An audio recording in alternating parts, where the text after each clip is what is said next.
No vídeo de hoje, Rodrigo fora da Copa do Mundo, uma notícia muito lamentável. E a gente tem que falar do impacto disso para a seleção. Vamos começar a desenhar cenários aqui sem o Rodrigo, porque o Rodrigo era titular desse time. Isso mexe no que exatamente? Com quem? Com quais peças? Neymar começa a sonhar um pouco mais com a Copa, abre uma vaga, vamos falar sobre isso. Vamos falar sobre o lado mental do Rodrigo, que é algo que a gente precisa ter atenção nesse momento, até pelo histórico do Rodrigo, né? Vamos lembrar do que aconteceu com ele no ano passado. E vamos falar também do Botafogo, que trouxe do Equador um resultado importante na Libertadores, apesar da péssima pontaria em alguns momentos do jogo dos seus homens de frente ou de quem chegava ao ataque. Tem que resolver isso aí, Anselmi. Mas o Botafogo trouxe um resultado bom. Fez um bom segundo tempo. Like do vídeo, se inscreve, ativa o sininho, rumo a 460 mil inscritos por aqui. Boa quarta-feira para todo mundo. Vá treinar. Hoje é dia, hoje eu vou pagar o treino que eu não fiz ontem, porque eu estava lá no evento de Campinas. Vá treinar, faça sua musculação, né? Em primeira semana do mês, pô, Jorge, tô na dúvida, me inscrevo, me matriculo na academia ou não? Vai, cara, vai. Sabe um negócio que eu acho legal de falar? Eu tô há tempos para falar isso aqui. Tem muita gente que tá acima do peso e tem um receio de começar na academia, né? Se sente envergonhado, sente que os olhares vão estar todos para ela. Galera, o importante é que você comece e assim, cuida do teu processo. Na academia, geralmente, as pessoas estão cuidando cada uma do seu processo, cada uma da sua série, do seu exercício, tentando se recuperar entre uma série e outra, uma execução e outra. Cara, isso não pode ser um empecilho para você. Você tem que encarar essa timidez, esse receio, né? Geralmente nos ambientes de academia, a galera é bem recebida porque todo mundo sabe que alguém tem que dar um start no processo na vida. Todo mundo sabe que alguém vive um momento ali de perda de controle do peso, de compulsão alimentar, etc. Isso acontece, de ficar muito tempo sem treinar. Não se preocupa com isso. Não se preocupa. Você tem que se preocupar o tempo que você pode perder de vida aqui na Terra com os seus filhos, com a sua esposa, com o seu marido, por não começar a se exercitar, por não começar a fazer algo por você. Olhar torto pra você, cara, vão olhar torto se você estiver acima do peso, se você estiver com uma determinada roupa, se você fizer um determinado corte de cabelo, deixa olhar. O importante é você saber que tem um processo para começar. Se você não começar, você nunca vai chegar no objetivo final, certo? Então, esquenta com essa porra não, vai pra cima, vambora. E vá tomar sua creatina hoje, não esqueça. Muito bem, Rodrigo fora.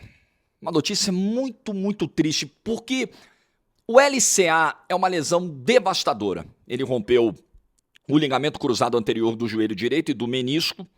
É uma lesão devastadora porque o tempo de recuperação é muito longo e é uma recuperação difícil, por vezes dolorosa, pelo que a gente ouve, né? Eu nunca tive essa lesão, não sou atleta, nunca passei por isso. E ela gera em você muitas incertezas quanto ao futuro, à retomada. Eu vou conseguir ser o mesmo? Eu vou conseguir ter a mesma mobilidade, a mesma execução de movimentos, a mesma intensidade, a mesma explosão, confiança? Então mexe muito com o jogador, o LCA. E o que torna ainda mais devastador o quadro do Rodrigo é que essa lesão vem 4 meses antes da Copa do Mundo. Que é o sonho, sim, é o sonho de todo jogador de futebol. Está? O sonho de todo narrador de futebol é narrar uma Copa do Mundo. Eu terei o prazer de narrar uma Copa do Mundo nesse ano de 2026. Vai ser maravilhoso, vai ser um presente de Deus. O sonho de todo jogador é jogar uma Copa do Mundo pela sua seleção. É ganhar a Champions League? Claro. É ganhar a Libertadores? Claro. É ganhar o Mundial de Clubes? Claro. Mas principalmente estar numa Copa do Mundo e ganhar uma Copa do Mundo. E ter a possibilidade de ganhar uma Copa do Mundo. E no caso do Rodrigo, seria a sua segunda Copa do Mundo e uma chance de escrever uma história, um roteiro diferente da Copa anterior.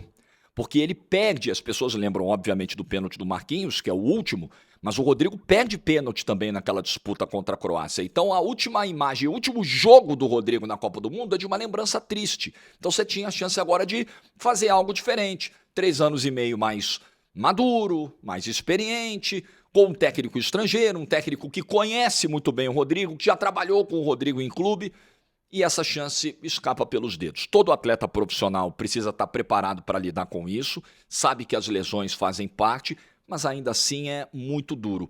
E aí eu queria focar primeiramente nesse aspecto psicológico, nesse baque que a lesão causa para o Rodrigo. E o quão isso me preocupa, porque eu me lembro de maio do ano passado, quando o Ancelotti ia divulgar a primeira lista para os jogos contra Paraguai e Equador, e o Rodrigo pediu para ficar fora. O Rodrigo conversou, o Rodrigo perdeu jogos em sequência na reta final daquela temporada, e ali a justificativa era a seguinte: olha, o Rodrigo precisa dar uma parada para de novo se centrar psicologicamente, mentalmente, cuidar do corpo e da mente, dar uma descansada, dar uma desligada geral, né? Porque ele está estafado, e também porque vai ter a Copa do Mundo de Clubes e tal. Então, esse era o panorama. O Rodrigo conversou com o técnico da seleção brasileira naquele momento e falou: olha, preciso ficar fora nesse momento, não tô legal, quero cuidar da cabeça. Ele veio para o Brasil, ele tirou um tempo de férias, ele tirou fotos com amigos em Santos, ele esqueceu um pouquinho essa pressão do futebol, botou a mente em outro lugar, fez churrasco, se divertiu, jogou peladinha, viu série, jogou videogame, relaxou. Fez bem pro Rodrigo, porque ele estava num momento em que a cabeça não estava legal. Tava difícil focar, né? Tava difícil mentalmente, estafa. Ele estava estafado. Então, é um jogador que sofre, né, às vezes, com essa coisa da cobrança, da pressão, muitas vezes essa insatisfação por ser constantemente substituído, né, de não ter ali o destaque, o reconhecimento merecido, e eu acho que isso muitas vezes ocorre com o Rodrigo. Eu acho que o Rodrigo paga o preço pela sua versatilidade, e isso eu já vi não só no futebol, tá? Em várias áreas. Você ser versátil, muitas vezes cobra um preço. Então o Rodrigo muitas vezes acaba sendo o primeiro a ser sacado, o primeiro a ser tirado do time, e muitas vezes de maneira injusta. O Rodrigo é um cara mais low profile, então a vida já me mostrou isso várias vezes, né? Na hora de tomar uma decisão de tirar alguém, você tem dois caras, um você precisa tirar. Aí, porra, eu vou fazer aquilo que vai me dar menos dor de cabeça. Esse cara aqui vai reclamar menos, o outro vai encher mais o saco, o outro é mais explosivo, o outro é mais midiático, então vamos tirar esse aqui que pelo menos a dor de cabeça é menor. A gente sabe como essas coisas funcionam. Então eu acho que o Rodrigo é um pouco vítima disso, em alguns momentos. E, obviamente, que isso não gera bons sentimentos no Rodrigo. Então, é uma questão que me preocupa. Eu vi uma postagem do Neymar, que eu achei muito interessante, dando força ao Rodrigo, né? Falando, pô, meu camisa 10, meu herdeiro, que tá fora da Copa e tal. E ele fala assim, nesse momento, cuide da mente.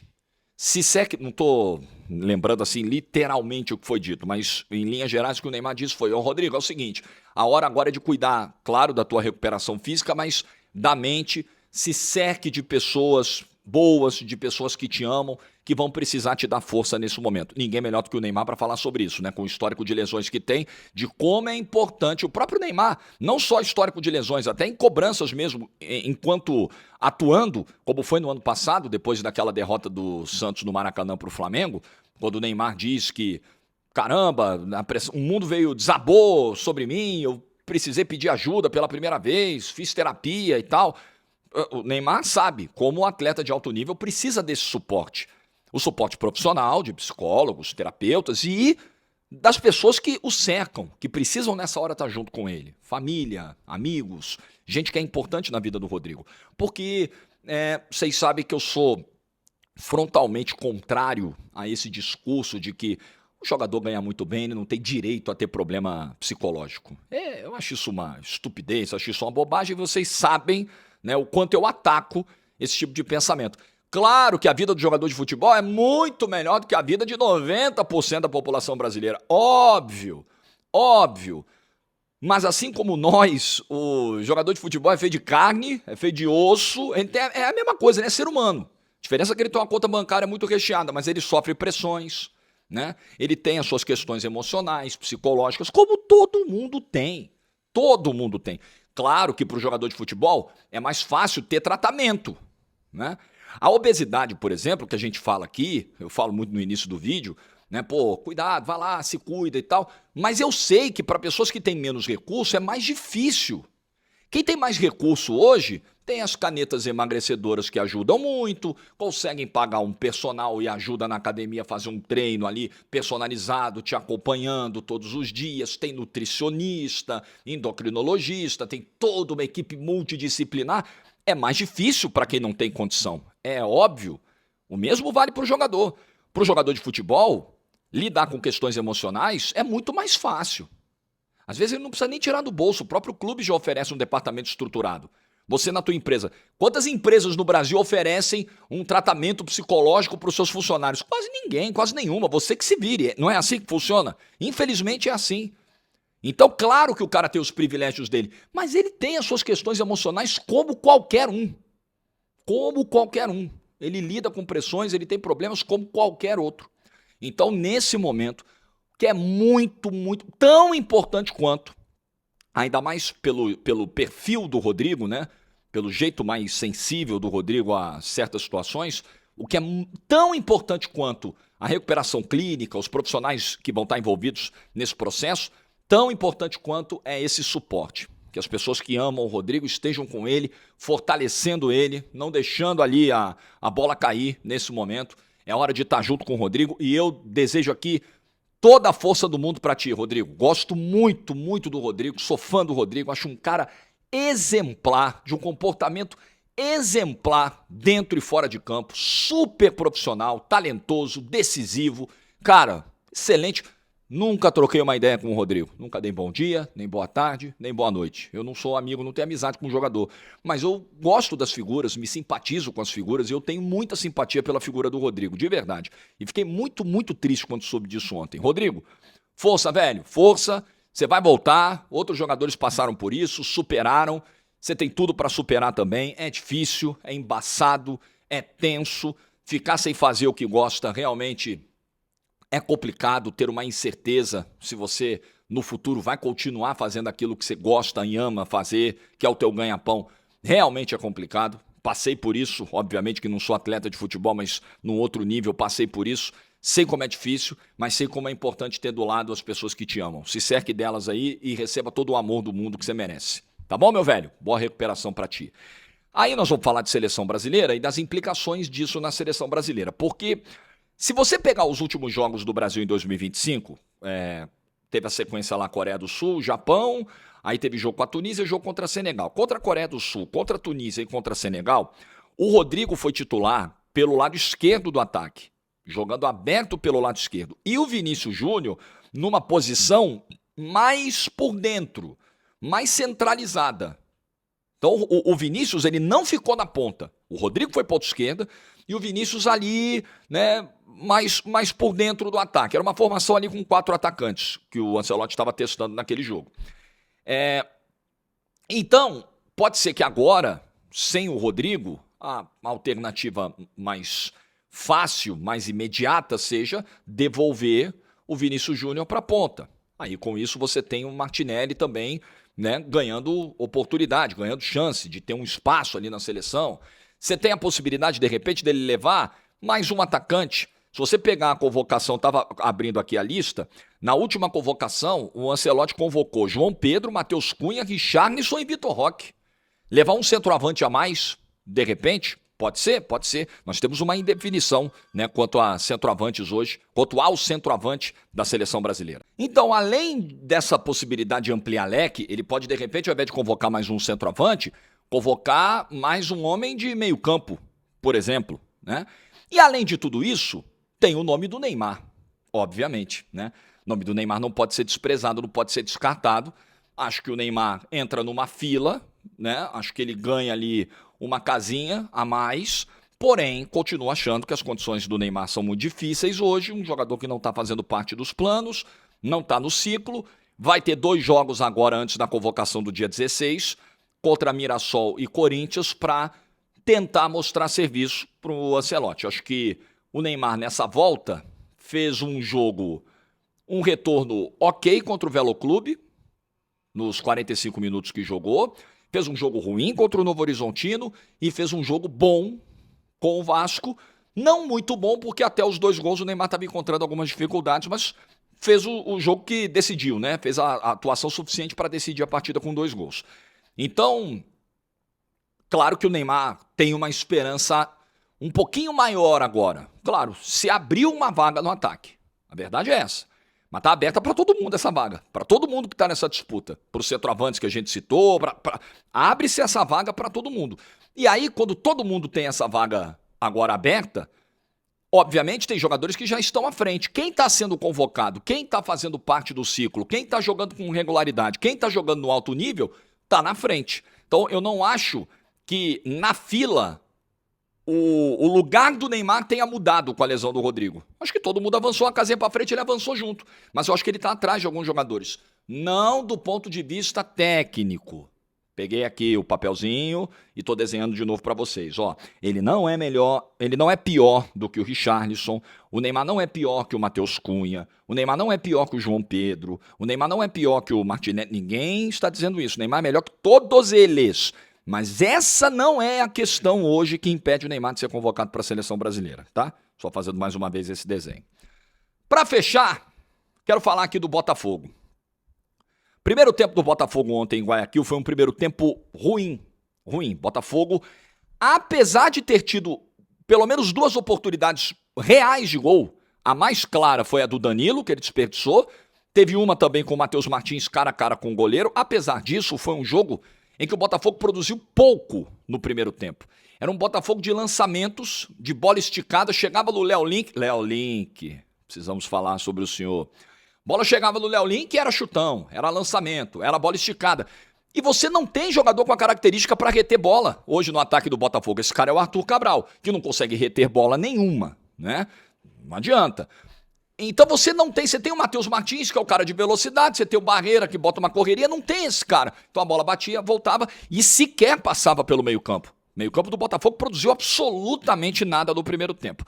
E aí o seu Léo Link, que já tinha dado um sustinho numa bola que ele tentou segurar, saiu com ela, caiu atrás da linha de fundo, quase soltou do pé do jogador do Barcelona, o seu Léo Link vai lá e falha numa saída de bola com o pé. Ele foi tentar abrir para o Telles estava muito espetado, o chute saiu curto, né? A tentativa de passe pelo alto saiu curto, os camaradas cortaram, interceptaram, bola na área, cabeçada, travessão, Barbosa cochilou, rebote por baixo dele, gol do Barcelona de Guayaquil.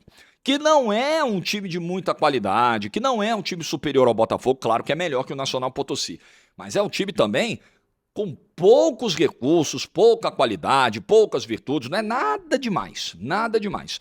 Aí no segundo tempo o Botafogo melhora, o Botafogo cresce no segundo tempo. A gente precisa destacar aqui, por exemplo, o que o Vitinho tem jogado nesse início de ano, o que o Vitinho tem jogado nessa pré-Libertadores. Ontem mais uma partida muito boa, a jogada do gol é gerada, tem a participação do Vitinho, assim como ele gerou chance em Potosí, aquela chance que o Montoro perde na trave, ele dando pique na altitude de 4.000 metros na metade do segundo tempo, sobrou em vigor, foi aplaudido pelo torcedor do Nilton Santos no jogo da volta e ontem de novo se saiu muito bem. Então, destaques individuais do segundo tempo, Vitinho, Bastos, que no primeiro tempo mostrou ainda alguma dificuldade, perdeu até duelo físico, ele que é muito forte, mas ainda está num processo de retomada física, fez um segundo tempo realmente muito bom, muito seguro.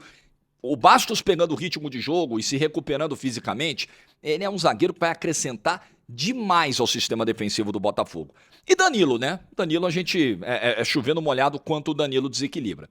E aí a jogada do gol é o lance com o Vitinho. O Botafogo volta melhor para o segundo tempo e aí sai o gol do Matheus Martins. O Vitinho inicia a jogada pela direita, o Barreira dá assistência e o Matheus Martins faz o gol. E aí precisamos falar do Matheus Martins. O Matheus Martins, ele é um jogador de mobilidade, é um jogador de velocidade, mas ele não é o cara da definição. Acho que essa conclusão, que foi uma batida bonita no canto, essa definição para gol ontem do Matheus Martins, ela foge um pouquinho do padrão, assim. O Matheus Martins é um cara com dificuldade nessa conclusão, dificuldade na finalização, tem mostrado isso nos jogos nesse início de 2026. O gol de ontem é um gol muito importante até para tentar dar uma confiança, mas está muito claro que o Botafogo terá enormes dificuldades se insistir no Matheus Martins como seu centroavante para a temporada inteira. O gol de ontem, claro que o resultado é importante, que o gol é importante, mas eu analiso sempre contexto, né? Eu não me deixo contaminar pela análise de um lance pontual, porque o lance de ontem ele foge do que tem sido a regra do Matheus Martins no ano. É um jogador que tem perdido gols cara a cara, é um jogador que tem tomado peças, aliás, acho que até além de tomar más decisões na frente do gol, é não tomar decisão. Teve um lance ontem que ele vai conduzindo a bola, ele nem toca, ele nem finaliza, ele simplesmente não sabe. A impressão que dá é que vai se aproximando da zaga adversária, vai se aproximando do gol, e ele não tem ideia do que ele vai fazer, de como que ele vai finalizar, acabar aquela jogada. Ele tem muitos problemas de acabamento de jogada. Então, com o Matheus Martins, para a sequência do ano, nós temos que comemorar, aplaudir o gol de ontem, claro, sem dúvida, foi uma bela finalização. Mas o geral, o todo do Matheus Martins não é aquilo. É bem diferente daquilo. Então, com o Matheus Martins como seu homem-gol, não vai rolar. Arthur Cabral, não vai rolar. O Botafogo vai precisar contratar. Com que dinheiro? Vai ter que ser isso aí. O Anselmi vai ter que ir se virando nos 30. Porque a falta de pontaria penalizou o Botafogo ontem, penalizou o Botafogo contra o Nacional Potosí, principalmente na altitude. Você já podia voltar com um empate, até com vitória da altitude. Não fossem os gols perdidos, né? Teve um gol cara a cara que o Matheus Martins perdeu lá em cima, que foi loucura, né? Mas ainda assim, o Botafogo tem alguns jogadores que tecnicamente são interessantes. E para não perder o fio e falar do Léo Link, assim como não vai rolar terminar o ano com Matheus Martins e Arthur Cabral, só de opções pro ataque, não vai rolar terminar o ano com o Léo Link. Não se enganem. Tô muito à vontade para falar, porque no período das falhas do Neto, eu cheguei aqui e disse, tudo bem, vai barrar o Neto. Quem vai jogar vai ser o Léo Link. Galera, não muda muito. Léo Link para Neto, sinceramente, em termos de passar confiança para o seu torcedor, não muda muito. Por mais que ele tenha feito um confronto ok contra o Nacional, fez defesa importante lá em cima, fez um confronto ok. Até porque a comparação era com o Neto, né? O referencial era o Neto, então o sarrafo estava lá embaixo. Mas ontem mostrou insegurança, como já mostrou em outros momentos, e o Botafogo também, no mundo ideal, o Botafogo precisa contratar goleiro, precisa contratar reserva pro lateral esquerdo, pro Alex Telles, né? O Botafogo precisa contratar até reserva pro Vitinho, né? Que o Ponte não segura bem a onda. Precisa contratar um camisa 9, um definidor de jogadas no mundo ideal. Mas não é esse o mundo possível, não. Nos investimentos cada vez mais apertados e no panorama econômico cada vez mais incerto do Botafogo pro futuro. Agora, venceu, trouxe um empate, na verdade, com gosto de vitória e tem tudo para vencer na terça-feira aqui no Newton Santos, porque é superior ao Barcelona de Guayaquil. Com todo respeito, Barcelona de Guayaquil não é nenhum bicho-papão. O Botafogo, apesar das suas lacunas e das suas carências, é melhor, tem tudo para conquistar a vaga na semana que vem. Só não pode repetir o jogo que fez contra o Nacional Potosí. Né? Principalmente o segundo tempo que fez contra o Nacional Potosí. Ontem o time cresceu no segundo tempo. Contra o Nacional, o time caiu muito no segundo tempo. Então são oscilações de um início de trabalho, de um início de temporada que o Anselmi ainda tenta resolver. Muito bem, feito o vídeo nessa quarta-feira. Like se você ficou até o final. Juízo e tchau!